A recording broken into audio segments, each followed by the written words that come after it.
Pues bien, iniciamos la exposición de hoy. ¿Qué cosa es la familia? Como he mencionado, es muy importante saber siempre qué cosa es lo que tenemos enfrente para saber qué vamos a hacer con esa cosa. Es decir, la concepción que tengamos del mundo, de nuestro entorno, va a ser siempre fundamental o crucial para saber cómo vamos a tratar las cosas del mundo, cómo nos vamos a relacionar con ellas. Es por eso que vamos a iniciar diciendo qué cosa es la familia. Bien, la primera parte de esta exposición es la naturaleza de la familia, es decir, cuáles son las características que constituyen los rasgos esenciales de esto a lo que llamamos familia. Primero, vamos a mencionar que la familia tiene la característica de ser el primer vínculo con el mundo, el primer vínculo que establece el ser humano con el mundo. Esto quiere decir que cuando nosotros nacemos, las primeras ideas y los primeros valores que vamos a tener, también las primeras concepciones que vamos a tener acerca del mundo, acerca de las demás personas, acerca de los objetos, nos van a venir dadas, nos van a venir proporcionadas por el entorno en el que nacemos.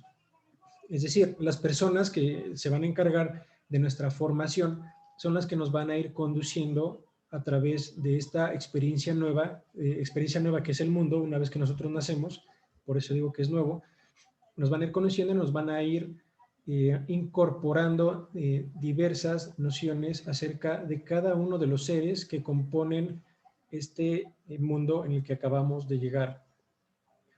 La segunda característica es que la familia es la célula de la sociedad, es decir, es la unidad más pequeña que compone la sociedad.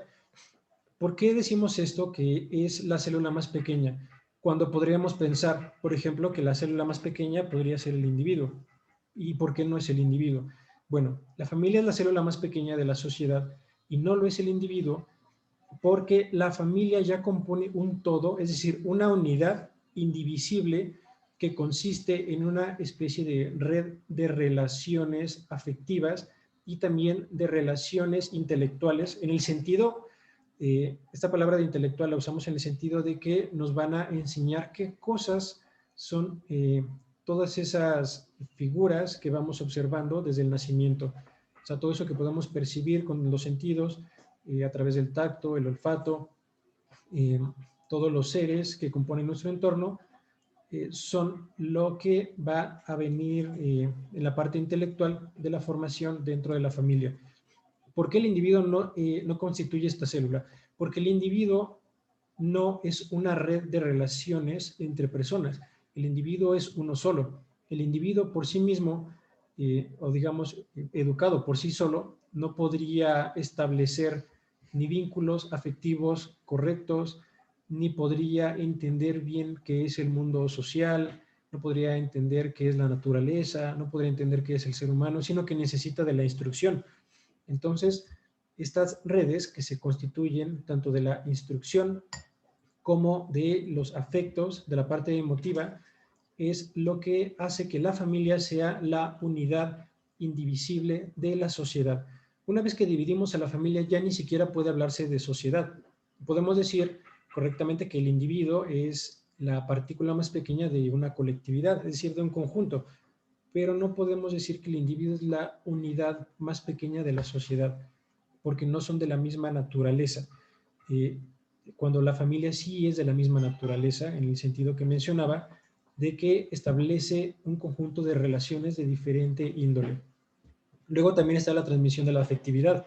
Esto es algo muy importante para que entendamos qué es la familia, porque cuando hablamos de una transmisión de afectividad, estamos diciendo que no solamente se nos enseña dentro de la familia, sino que además cada enseñanza va a venir acompañada, incluso va a venir inyectada, por así decirlo, a través de los lazos afectivos que establecen los adultos con esos pequeños a los que empiezan a educar o a formar. También está la valoración de bienes, es decir, se nos enseña qué son las cosas, se nos dice cómo relacionarnos con ellas, pero también se nos enseña qué cosas son importantes y qué cosas no son importantes. Y por último, hay una responsabilidad dicotómica, es decir, una responsabilidad de la familia que va en dos sentidos. Por un lado, la familia tiene una responsabilidad con el individuo, porque tratándose de adultos que ya tienen experiencia, por ser adultos, tienen naturalmente una carga de responsabilidad para con los pequeños. ¿Por qué? Porque de ellos, de lo que les enseñen a través de sus ejemplos, a través de sus palabras, a través del cariño, a través de todo esto, es que los pequeños se van a ir formando una idea de cómo van a establecer todas esas relaciones de las que hemos hablado con el mundo y con el ser humano. Entonces, pues se entiende que cuando no nos hacemos cargo de esta responsabilidad, no les enseñamos bien a los niños, eh, por ejemplo, omitimos conducirlos hacia un panorama en el que ellos puedan percibir valor en las cosas, ellos van a crecer con muchísimas carencias emocionales que luego pues se van transformando o expresando a través de diferentes traumas psicológicos. Y bueno, el otro sentido de esta responsabilidad es una responsabilidad para con la sociedad. No solo se trata de que dentro de la familia tenemos la responsabilidad de formar buenas personas, personas razonables, personas que tengan un interés por el bien común, es decir, por su propio bien y por el bien de los demás, sino que además tenemos que fijarnos en qué tipo de personas les vamos a dejar al mundo. O sea, qué cosa le vamos a enseñar a los niños a lo largo de su educación, de su crecimiento, para que ellos puedan luego expresar o transmitir esas mismas enseñanzas y valores en el mundo social. Las personas finalmente en algún momento pues salen de casa y se empiezan a relacionar con los demás y los pequeños crecen y una vez que han alcanzado la etapa de la madurez, empiezan a formar también ellos mismos diferentes lazos sociales. Ellos mismos van a ser las mentes del futuro, van a ser quienes configuren todas las instituciones que forman nuestra sociedad. Es por eso que tenemos una responsabilidad en dos sentidos, con el niño para que pueda llegar a ser un adulto feliz y con la sociedad para que este adulto feliz pueda ser un adulto productivo en el mejor de los sentidos, es decir, un adulto que pueda contribuir con sus conocimientos y con sus disposiciones y capacidades a configurar una sociedad más justa. Es importante tomar en cuenta, dadas estas características, que todo esto se puede cohesionar o unir en una sola palabra, que es la educación.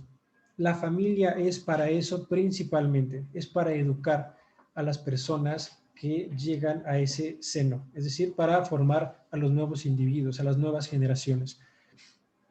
Educar quiere decir principalmente conducir a las personas hacia su máximo bien, para lo cual naturalmente se requiere, porque estamos hablando de seres humanos, se requiere pues de diferentes cosas, por ejemplo, del desarrollo del cuerpo o del crecimiento del cuerpo, es decir, la manutención, pero también se requiere y principalmente de una formación intelectual que venga acompañada también de un buen corazón.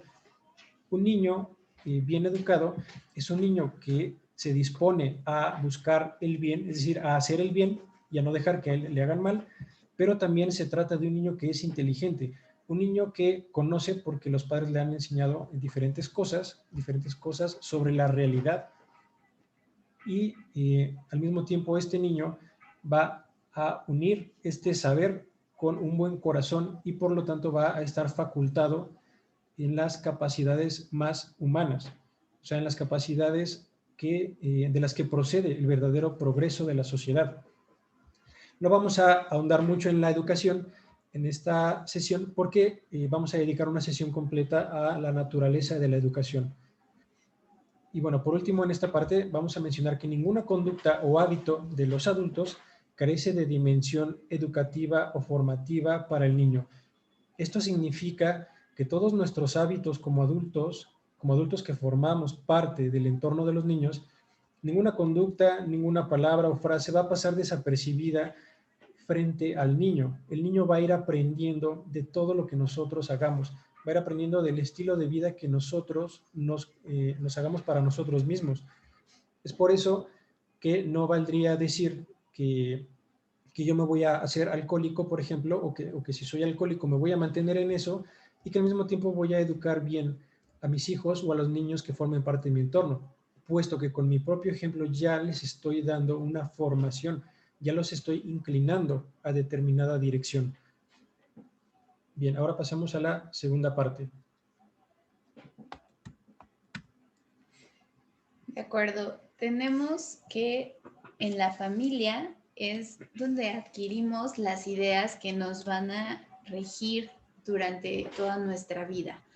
Las ideas que permanecen en, pues digamos, en lo profundo en los fundamentos de aquello que nos orienta. Por eso hablamos de un poder orientador y modelador de la familia.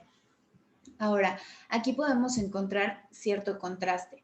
¿Qué ocurre si hay una familia en donde se persiguen los valores de desarrollo humano, de amor, de armonía, de búsqueda del saber? Pues vamos a tener que el objetivo de la familia va a ser educar para formar al individuo de manera que su inteligencia tienda hacia la verdad, su voluntad hacia el bien y su sensibilidad hacia la belleza. De tal forma que este individuo pues va a estar en constante desarrollo. Esto es lo que va a buscar. Sin embargo, ¿cuál sería el contraste? Cuando hay una ausencia, más bien cuando los valores están trastornados, es decir, se persiguen otras cosas en lugar del desarrollo mismo de cada uno de los miembros, pues vamos a tener individuos sumamente infelices, individuos carentes claramente pues de amor, de afecto, de la búsqueda de sabiduría y por ende eso se va a reflejar en sus acciones, en sus relaciones con otros.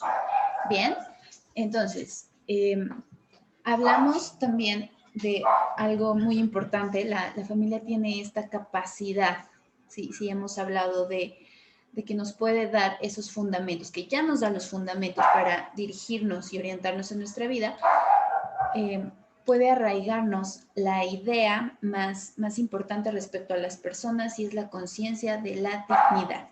¿Esto qué quiere decir? Que no hay nada que pueda cambiar esa calidad de persona, ese estatus de persona, de valor humano. Bien, entonces, eso es muy importante porque de acuerdo a la forma en la que yo me conciba como ser humano, pues lógicamente me voy a relacionar con otros seres humanos. ¿De acuerdo? Entonces, eso se va a reflejar en todas mis relaciones. Bien, aquí hay un detalle importante y este sería, pongamos un ejemplo, cuando regañamos a un niño, pero quizá de manera excesiva, incluso cuando hay constantes agresiones, cuando se le dicen cosas bastante agresivas por haber cometido un error. Se le está, ya le mencionaba René, en todo momento se le están enviando mensajes al niño, al individuo, y se le estaría transmitiendo una idea, algo así como que merece esos castigos, merece esas agresiones porque cometió errores, lo cual no es verdadero. Entonces, eso le puede traer incluso una baja autoestima, una forma de relacionarse con otros de manera como si fuera alguien muy inferior o por el contrario, como si fuera alguien muy superior. De cualquier forma, lo no verdadero, lo falso, va a traer consecuencias destructivas para la persona. Bien, también tenemos el valor de la familia se puede comparar con un baluarte de los valores, se puede puntualizar con eso, porque encontramos que la familia, por su misma naturaleza, porque no tiene otro interés más que el del desarrollo humano, precisamente va a buscar eso de manera genuina. Es decir, a lo mejor un empresario, una organización, una institución política, quizá, pues lo que va a buscar es que yo milite en su partido, que yo haga proselitismo, pero lo que busca son fines políticos. Es decir, yo como ser humano no soy un fin en sí mismo, sino determinada relación conmigo. Con la familia no ocurre eso. Ahora, debido a esta búsqueda el fin de la familia propiamente es justo eso, el desarrollo de los valores, el desarrollo del ser humano. Debido a esa búsqueda, se protegen esos valores. Es decir, nadie más puede proteger la escala de valores tal como es, más que en la familia. Bien. Y por otra parte tenemos justamente que la consecuencia de una relación armoniosa entre los miembros de esa familia va a ser el desarrollo integral de la persona, pero también va a ser esta fortaleza del individuo, va a ser un ser humano que esté avanzando hacia su plenitud, es decir, hacia su felicidad, como lo mencionaba al principio, dirigir cada una de sus facultades humanas hacia, hacia su perfección, es decir, hacia donde tendría que ir. Ajá. De manera que la familia es el principal recurso de protección de la integridad de las personas. Es ahí donde nosotros aprendemos a que debemos buscar, ya lo mencionaba, lo verdadero, lo bueno, lo bello, en una relación, por ejemplo, que si nosotros tenemos la conciencia de quiénes somos, no vamos a relacionarnos con personas que nos maltraten. Entonces, de esa forma, desde luego, yo estoy protegiendo mi dignidad como ser humano, y desde luego voy a proteger a otros, es decir, no los voy a maltratar, no los voy a tratar como menos que si no fueran personas. Bien, entonces eso se aprende, se arraiga, se protege y se cultiva en la familia. Bien.